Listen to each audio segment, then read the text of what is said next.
Hello guys, welcome back to my channel. ಎಲ್ಲರೂ ಹೇಗಿದ್ದೀರಾ? ಚೆನ್ನಾಗಿದ್ದೀರಿ ಅಂತ ಹೇಳಿ ಭಾವಿಸ್ತೀನಿ. ಇಲ್ಲಿ ನಾನು ಕೂಡ ಚೆನ್ನಾಗಿದ್ದೀನಿ. ಇವತ್ತು ಕೋಳಿ ಕಾಲನ್ನು ತರಿಸಿದ್ದೀನಿ. ಕೋಳಿ ಕಾಲಲ್ಲಿ ಫ್ರೈ ಹೇಗೆ ಮಾಡೋದು ಅಂತ ಹೇಳಿ ತೋರಿಸ್ಕೊಡ್ತಾ ಇದ್ದೀನಿ. ಸಖತ್ ಟೇಸ್ಟಿಯಾಗಿದೆ, ಸಖತ್ ಎಮ್ಮೆಯಾಗಿದೆ. ಮತ್ತು ವಿಡಿಯೋ ಇಷ್ಟ ಆದರೆ ಒಂದು ಲೈಕ್ ಮಾಡಿ, ಶೇರ್ ಮಾಡಿ, ಪ್ಲೀಸ್ ಸಬ್ಸ್ಕ್ರೈಬ್ ಮಾಡಿ. ಮತ್ತು ಹೇಗೆ ಮಾಡೋದು ಅಂತ ಹೇಳಿ ಈಗ ನೋಡುವ. Thank you guys. ಇಲ್ಲಿ ಸ್ವಲ್ಪ ಕೋಳಿ ಕಾಲು ತೊಗೊಂಡಿದ್ದೀನಿ. ಇದನ್ನು ಚೆನ್ನಾಗಿ ವಾಶ್ ಮಾಡಿ ಕ್ಲೀನ್ ಮಾಡಿ ಇಟ್ಕೊಂಡಿದ್ದೀನಿ. ಅರ್ಧ ಕಿಲೋ ಚಿಕನ್ ತೊಗೊಂಡಿದ್ದೀನಿ. ಇಲ್ಲಿ ಬಿಸಿನೀರು ಇಟ್ಟಿದ್ದೀನಿ. ಬಿಸಿನೀರು ಯಾಕೆ ಅಂದರೆ ನೋಡಿ ತೋರಿಸ್ತೀನಿ ಈಗ ನಿಮಗೆ. ಇದು ಕೋಳಿ ಕಾಲನ್ನು ಬಿಸಿನೀರಲ್ಲಿ ಚೆನ್ನಾಗಿ ವಾಶ್ ಮಾಡ್ಕೋಬೇಕು. ನಾನು ಆಲ್ರೆಡಿ ನಾರ್ಮಲ್ ನೀರಲ್ಲಿ, ತಣ್ಣೀರಲ್ಲಿ ವಾಶ್ ಮಾಡ್ಕೊಂಡಿದ್ದೆ. ಈಗ ಬಿಸಿನೀರಲ್ಲಿ ಇದನ್ನು ಕರೆಕ್ಟಾಗಿ ವಾಶ್ ಮಾಡ್ಕೋಬೇಕು. ಮತ್ತು ಸ್ವಲ್ಪ ಚಿಟಿಗೆಯಷ್ಟು ಅರಿಶಿನ ಕೂಡ ಹಾಕ್ಕೋಬೇಕು. ಯಾಕೆಂದರೆ ಅದರಲ್ಲಿ ಏನಾದರೂ ಚಿಕನ್ ಕಾಲಲ್ಲಿ ಏನಾದರೂ ಬ್ಯಾಕ್ಟೀರಿಯಾಗಳಿದ್ದರೆ ಹೋಗ್ತದೆ. ಮತ್ತು ಚೆನ್ನಾಗಿ ತುಂಬ ವಾಶ್ ಮಾಡೋದು ಇದರಲ್ಲಿ ಇಂಪಾರ್ಟೆಂಟ್.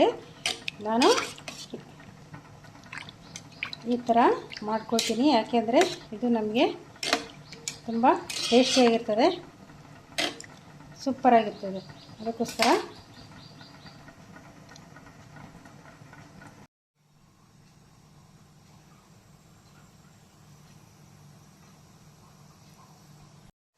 ಗೈಸ್, ಇಲ್ಲಿ ಸ್ವಲ್ಪ ಕೋಳಿ ಕಾಲು ತೊಗೊಂಡಿದ್ದೀನಿ. ಇದನ್ನು ಚೆನ್ನಾಗಿ ವಾಶ್ ಮಾಡಿ ಕ್ಲೀನ್ ಮಾಡಿ ಇಟ್ಕೊಂಡಿದ್ದೀನಿ. ಅರ್ಧ ಕಿಲೋ ಚಿಕನ್ ತೊಗೊಂಡಿದ್ದೀನಿ. ಇಲ್ಲಿ ಬಿಸಿನೀರು ಇಟ್ಟಿದ್ದೀನಿ. ಬಿಸಿನೀರು ಯಾಕೆ ಅಂದರೆ ನೋಡಿ ತೋರಿಸ್ತೀನಿ ಈಗ ನಿಮಗೆ. ಇದು ಕೋಳಿ ಕಾಲನ್ನು ಬಿಸಿನೀರಲ್ಲಿ ಚೆನ್ನಾಗಿ ವಾಶ್ ಮಾಡ್ಕೋಬೇಕು. ನಾನು ಆಲ್ರೆಡಿ ನಾರ್ಮಲ್ ನೀರಲ್ಲಿ, ತಣ್ಣೀರಲ್ಲಿ ವಾಶ್ ಮಾಡ್ಕೊಂಡಿದ್ದೆ. ಈಗ ಬಿಸಿನೀರಲ್ಲಿ ಇದನ್ನು ಕರೆಕ್ಟಾಗಿ ವಾಶ್ ಮಾಡ್ಕೋಬೇಕು. ಮತ್ತು ಸ್ವಲ್ಪ ಚಿಟಿಗೆಯಷ್ಟು ಅರಿಶಿನ ಕೂಡ ಹಾಕ್ಕೋಬೇಕು. ಯಾಕೆಂದರೆ ಅದರಲ್ಲಿ ಏನಾದರೂ ಚಿಕನ್ ಕಾಲಲ್ಲಿ ಏನಾದರೂ ಬ್ಯಾಕ್ಟೀರಿಯಾಗಳಿದ್ದರೆ ಹೋಗ್ತದೆ. ಮತ್ತು ಚೆನ್ನಾಗಿ ತುಂಬ ವಾಶ್ ಮಾಡೋದು ಇದರಲ್ಲಿ ಇಂಪಾರ್ಟೆಂಟ್.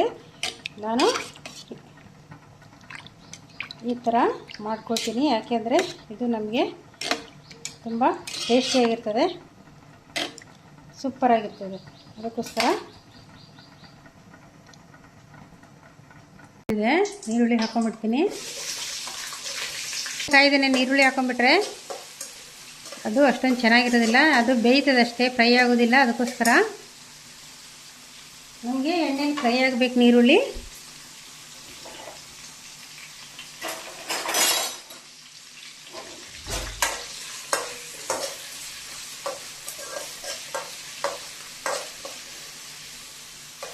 ಇದು ಸ್ವಲ್ಪ ಬ್ರೌನ್ ಕಲರಿಗೆ ಬರಬೇಕು. ಗೈಸ್, ಇಲ್ಲಿ ಕೋಳಿ ಕಾಲನ್ನು ಬಿಸಿನೀರಿಗೆ ಹಾಕಿ ಇಟ್ಕೊಂಡಿದ್ದೆ ಅಲ್ವಾ ಗೈಸ್. ಈಗ ಕೋಳಿದ ಕಾಲನ್ನೇ ನಾನು ಬಿಸಿ ಮಾಡಲಿಕ್ಕೆ ಇಟ್ಟಿದ್ದೆ. ಬಿಸಿನೀರಿಗೆ ಹಾಕಿ ಕುದಿಯುವ ನೀರಿಗೆ ಹಾಕಿ ಸ್ವಲ್ಪ ಉಪ್ಪು ಹಾಕಿ ಅರಿಶಿಣ ಹಾಕಿ ಇಟ್ಟಿದ್ದೆ. ಯಾಕೆಂದರೆ ಅದರಲ್ಲಿ ಏನಾದರೂ ಕೊಳೆಗ ಇದ್ದರೆ ಬಿಟ್ಟುಕೊಂಡ್ಬಿಡಲಿ ಅಂತ. ಮತ್ತು ನಾನು ಚೆಂದ ಮಾಡಿ ವಾಶ್ ಮಾಡಿ ಇಟ್ಟಿದ್ದೇನೆ. ಅದಕ್ಕೋಸ್ಕರ ಇದನ್ನೀಗ ನಾನು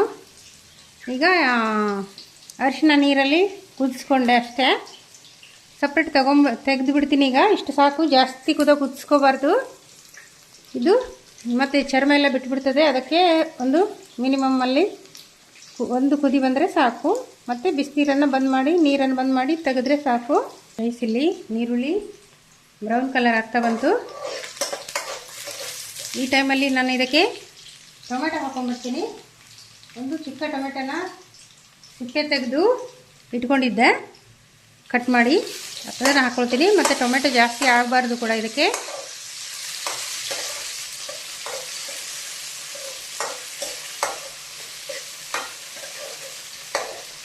ಇದು ಸ್ವಲ್ಪ ಟೊಮೆಟೊ ಎಲ್ಲ ಮೆತ್ತಗಾಗಬೇಕು. ಈ ಟೈಮಲ್ಲಿ ಸ್ವಲ್ಪ ಉಪ್ಪು ಹಾಕ್ಕೊಳ್ತೀನಿ ನಾನು. ಟೊಮೆಟೊ ಎಲ್ಲ ಬೇಗ ಫ್ರೈ ಆಗ್ತದೆ ಮತ್ತು ಮೆತ್ತಗೆ ಕೂಡ ಆಗ್ತದೆ.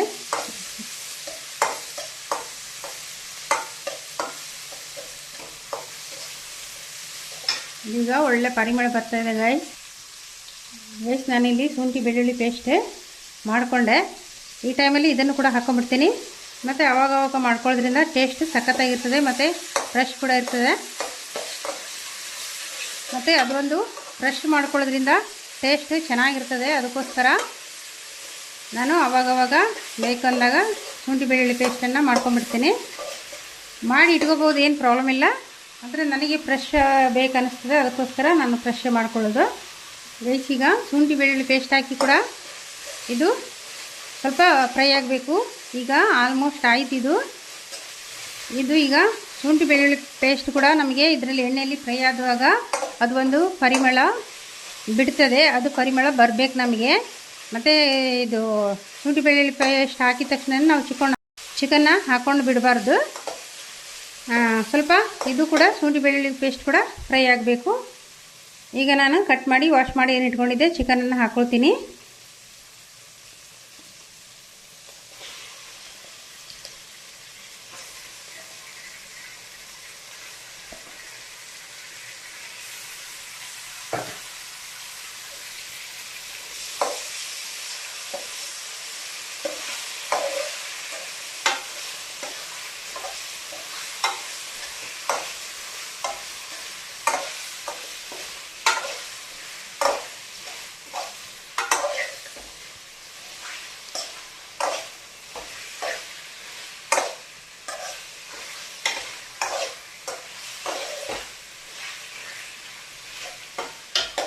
ಇದು ಸ್ವಲ್ಪ ಫ್ರೈ ಆಗಲಿ. ಎಣ್ಣೆಯಲ್ಲಿ ಆಯಿಲ್ ಕೂಡ ಬಿಟ್ಕೋಬೇಕು, ನೀರು ಕೂಡ ಬಿಟ್ಕೋಬೇಕು.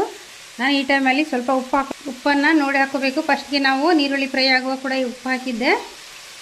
ಮತ್ತು ಈ ಟೈಮಿಗೆ ಚಿಕನ್ ಬೇಯುವಾಗ ಕೂಡ ಉಪ್ಪನ್ನು ನೋಡಿ ಹಾಕ್ಕೋಬೇಕು. ಮತ್ತು ತುಂಬ ಉಪ್ಪಾದರೂ ಕೂಡ ತಿನ್ನಲಿಕ್ಕೆ ಕಷ್ಟನೇ.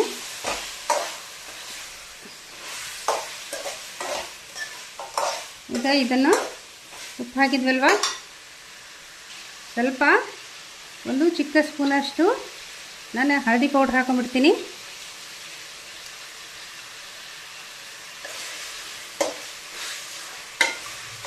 ಇದು ಈ ಥರ ನಾವು ಅರಿಶಿಣ ಪುಡಿಯನ್ನು ಈ ಥರ ನಾವು ಫ್ರೈ ಆಗುವಾಗ ಸೇರಿಸ್ಕೊಳ್ಳೋದ್ರಿಂದ ಚಿಕನಲ್ಲಿದ್ದ ಬ್ಯಾಕ್ಟೀರಿಯಾ ಏನಾದರೂ ಇದ್ದರೆ ಸತ್ತೋಗ್ತದೆ. ಮತ್ತು ಅರಿಶಿಣ ಹಾಕೋದ್ರಿಂದ ನಮಗೇನು ಸೈಡ್ ಎಫೆಕ್ಟ್ ಇರೋದಿಲ್ಲ.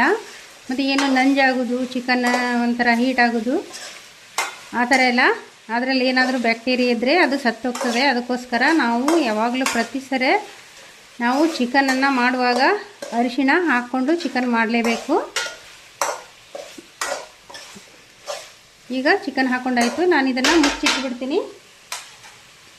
ಒಂದು 10 ನಿಮಿಷ ಆದರೂ ಮುಚ್ಚಿಡಬೇಕು. ಇದು ನೀರು ಬಿಟ್ಕೋಬೇಕು ಮತ್ತು ಆಯಿಲ್ ಬಿಟ್ಕೋಬೇಕು. ಗೈಸ್, ಈಗ ಮುಚ್ಚಿಟ್ಟು ಸ್ವಲ್ಪ ಲೋ ಫ್ಲೇಮಲ್ಲೇ ಇಡಬೇಕು.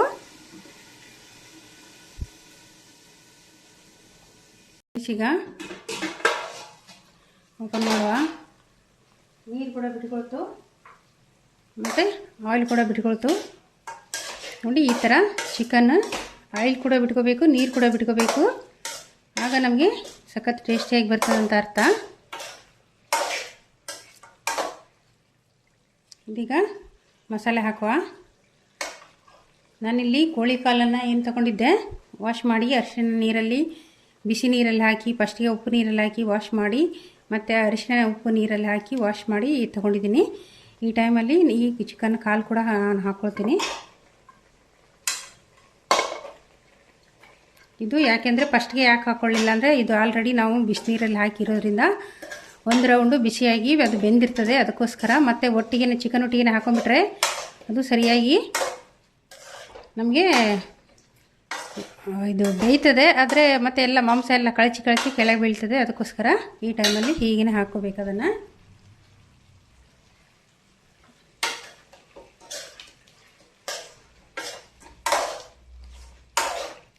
ಒಮ್ಮೆ ಮಿಕ್ಸ್ ಮಾಡ್ಕೋಬೇಕು.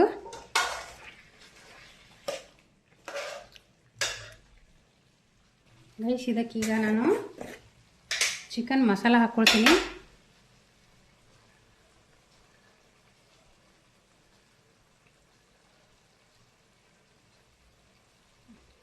ದೊಡ್ಡ ಸ್ಪೂನಲ್ಲಿ 1 ಸ್ಪೂನ್ ಮಸಾಲ. ಮತ್ತು ಚಿಕನ್ ಮಸಾಲದಲ್ಲಿ ಖಾರ ಇದೆ, ಅದಕ್ಕೋಸ್ಕರ ನಾನು ಸ್ವಲ್ಪ ಒಂದು ಅರ್ಧ ಸ್ಪೂನಷ್ಟು ಚಿಲ್ಲಿ ಪೌಡ್ರ್ ಹಾಕ್ಕೊಳ್ತೀನಿ.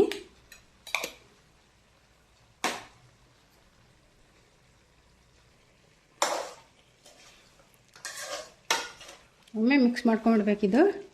ನೀರೇನು ಹಾಕಲಿಕ್ಕಿಲ್ಲ ಗೈಸ್ ಇದಕ್ಕೆ.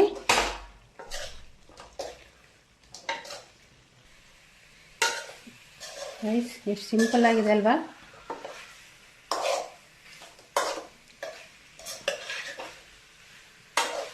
ಸಖತ್ತಾಗಿದೆ. ಇದಕ್ಕೆ ನೀರೇನು ಹಾಕಬಾರ್ದು. ಸ್ವಲ್ಪ ಮುಚ್ಚಿಟ್ಬಿಡ್ಬೇಕಷ್ಟೇ. ಒಂದು 2 ನಿಮಿಷ ಲೋ ಫ್ಲೇಮಲ್ಲಿ ಇಟ್ಟು ಮುಚ್ಚಿಡಬೇಕು. ಮಸಾಲೆ ಎಲ್ಲ ಹೀರ್ಕೋಬೇಕಲ್ವ, ಅದಕ್ಕೋಸ್ಕರ.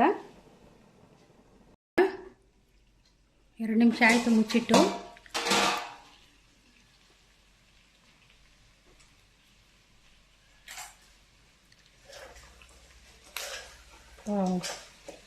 ಸೂಪರ್ ಆಗಿದೆ ಅಲ್ವಾ?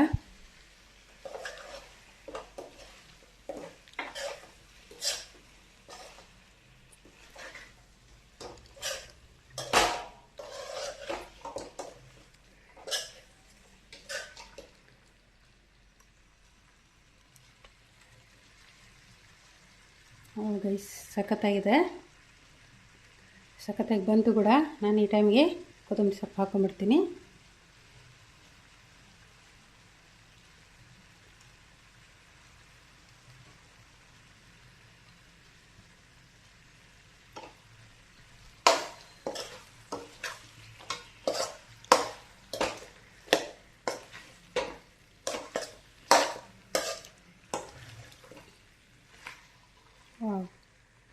ಗೈಸ್, ಸಖತ್ತಾಗಿ ಬಂತು.